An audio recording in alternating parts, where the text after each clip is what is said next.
For some weird reason my mother-in-law really wants to go into our bedroom whenever she comes over. On one occasion I followed her as she went upstairs. I was going to get something for my child as the bedrooms are upstairs. And she walked past the bathroom on the main floor and up the stairs behind it. She didn't hear me and I caught her walking straight into my room and rifling through bills on my dresser. She denied snooping, even though I'd just watched her do it. And said she was just going to use our bathroom because she couldn't find the other ones. She walked right past the one on the main floor and another one in the upstairs hallway to go into our bedroom. Since that happened, I installed an exterior doorknob that requires a key on our bedroom door and one on the door to our office / spare bedroom. However, she's still always forgetting where the bathroom is and trying the bedroom and office door. This really ticks me off. My husband says that I just get annoyed at this because everything she does drives me crazy, and since we've put locks on the rooms we don't want her in, there isn't really a problem anymore. Well, over the holidays we had my in-laws over for dinner, and before they came I was searching for the bedroom keys. We hadn't used them in a while since we only lock the doors when mother-in-law comes over. My husband told me we didn't need to lock the doors since she wouldn't try to get into the rooms, and I insisted that she would because she loves to snoop. We went back and forth and decided to cover the doorknobs in superfine glitter to see if she tried them. I did this once before when husband didn't believe me about the snooping to prove she'd been in the rooms. Last time she ignored the glitter and we didn't say anything about it, but then my husband couldn't deny that she'd tried to snoop. So this time I covered the knobs in glitter and for the office went a touch further and rigged a little folder of glitter over the door to the office before the in-laws came over. I left it one side unlocked, French doors, and it was set so if you walked in the room you would get covered in glitter. Husband goes out of his way to show his mom the main floor bathroom when they got here and specifically asks his parents and sister not to go upstairs. There's a baby gate so the kids can't get upstairs either. Well, guess who had to go to the bathroom and got covered in glitter and had it all over their hands and hair? She completely lost it and started screaming at me, so I yelled back and now my husband is saying I went too far. Apparently her car is ruined now too because it's covered in glitter that she can't get cleaned up. I will be ordering some cellulose glitter that is biodegradable and safer for future projects. And if she comes over again I will set up a camera. Or at least print out some fun fake documents so if she snoops again she can at least find something interesting. I have a sister who has a husband who is the poster child of weaponized incompetence. They have 4 kids and she's pregnant. My sister works a full-time job, 40+ hours a week, cleans her entire house, cooks, takes care of all her children without him doing anything.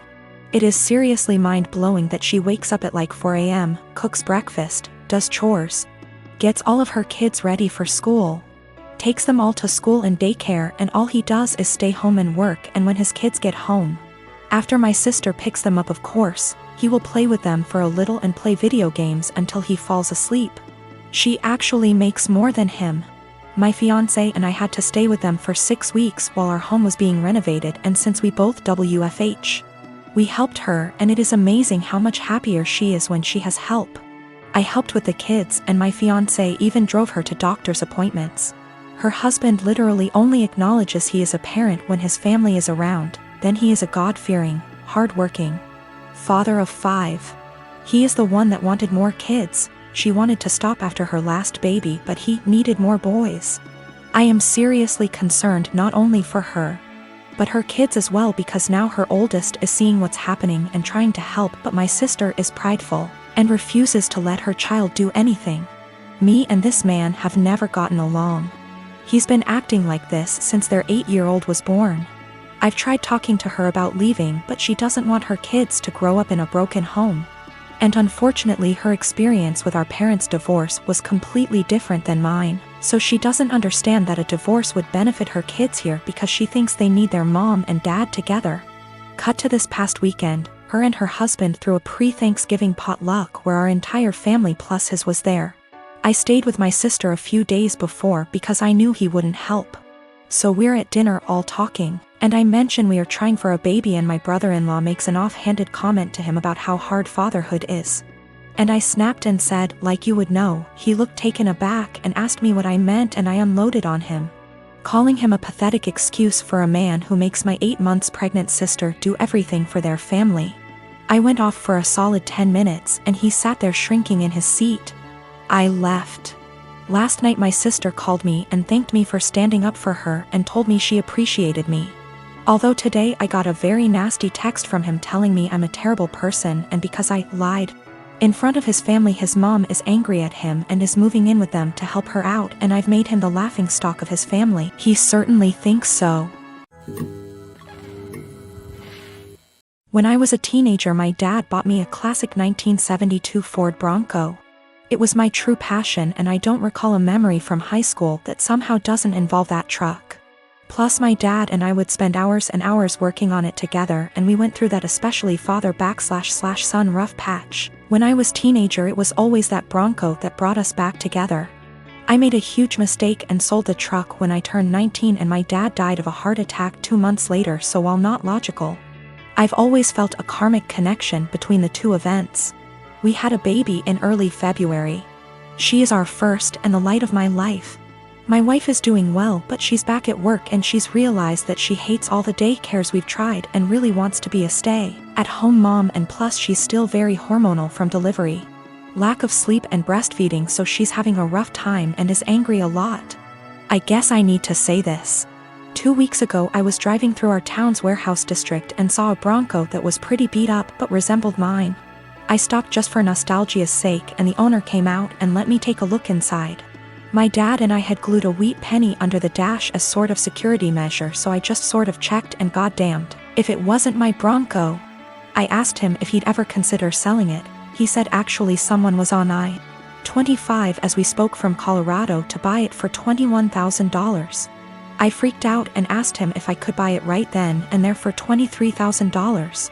He said if I could come up with the cash, yes.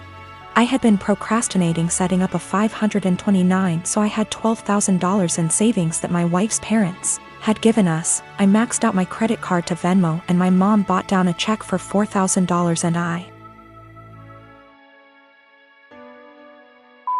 drove away in my old car. It was like a dream come true. Like a literal dream come true. It needs a lot of work I can't afford right now, but it's mine. Like in my driveway, mine. Again. I can't even describe what a joy this is. My wife and her parents are furious with me. They feel I was deceptive, that a real man would have sacrificed anything and everything so my wife could go stay at home with his kids, and that's setting aside that they gave us the money for a college fund.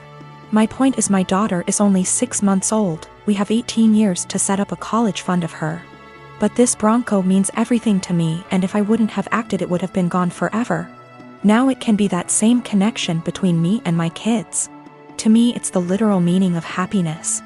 I talked with my mom and she is basically going to buy the Bronco from me in order to refill the college fund and pay off the credit card. The $4,000 will be a gift and she's going to give me whatever I need to restore it. She's always been awesome to me and she's rather the money be spent now than wait for me and my sister's inheritance. I didn't tell my wife that my mom bailed me out and lied and said I found a buyer for the Bronco. I'll figure out how to cross that bridge when I get there, but my wife was so relieved that I had come to your senses.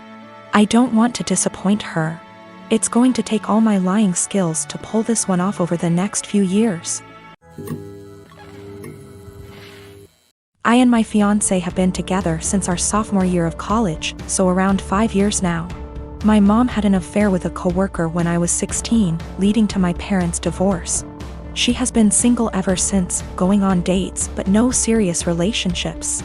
I have a good relationship with my dad and his new wife. Sadly, my fiancé's mom passed 2 years ago due to cancer and his dad has been single since. My fiancé proposed last year but our wedding was delayed due to COVID. Our families had never met up to this point because his family lives in South Carolina, whereas we're in North Carolina, where we went to college, around a 3 hours drive away from his dad. 3 months ago, in January 2021, we decided that it was time to have our families meet for the first time to discuss our upcoming wedding in June 2021. Held in our backyard, COVID appropriate, immediate family only. My dad and his wife, my fiancé's dad, and my mom all met at our place to meet and discuss the wedding. This went well, albeit there was some tension between my mom and my dad. This morning, out of the blue, my mom called me and announced that she had eloped. I was shocked as she had not been dating anyone to my knowledge. Upon questioning, it turns out that she and my fiancé's dad had been dating in secret since that meeting in January and had married in secret yesterday, making my fiancé my stepbrother. I want to throw up just thinking about this. She said that I should now cancel my wedding because it would be inappropriate to marry my stepbrother. I'm absolutely horrified. I shouted at my mom, saying she just loves ruining my life, and called her selfish. First she cheated on my dad, and now she went and married my fiancé's dad, knowing full well I was about to marry my fiancé. My mom then said I was still young and I'd have the chance to meet someone new, but she's old and has to take every opportunity she's got, and so I was an ungrateful /*tch for not approving of her marriage. She then accused me of wanting her to die alone. I don't think I'm the asshole, but I just wanted to make sure because ultimately I don't want her to have to be alone, even though I think she did that to herself by hurting my dad. I think I should be allowed to marry my fiancé as we met first. I'm also 12 weeks pregnant with my fiancé's kid, so that complicates matters more. We haven't told anybody yet. I don't know much about whether it's legal to marry your stepbrother. Honestly, I still don't know how to feel about this because this still feels kinda gross to me. We'll probably be going low or no contact.